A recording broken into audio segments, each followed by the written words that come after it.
నెల జీతానికి పని మనిషిగా చేరి అంట్లు కడగటం, ఇల్లు తుడవటం, బట్టలు ఉతకడం, ఎంగిలి కంచాలు క్లీన్ చేయడం, వాష్రూమ్స్ కూడా కడగటం, ఇలాంటి పనులన్నీ చేస్తుందంట. ఏం మనిషో ఏమిటో, మంచిగా ఉంటే ఇన్ని తిప్పలు వచ్చేవి కావు కదా. శిశిర, నీకు బాధగా అనిపిస్తుందా?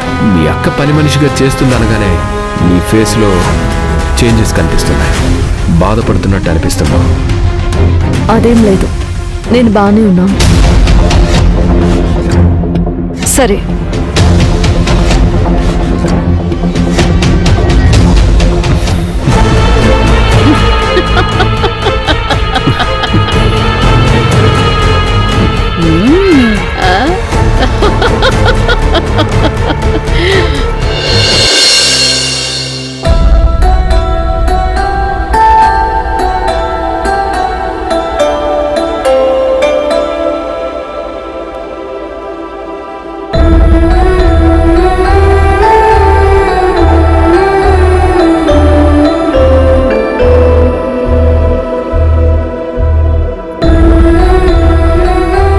ఎందుకు ఇలాంటి పరిస్థితి తెచ్చుకుంది?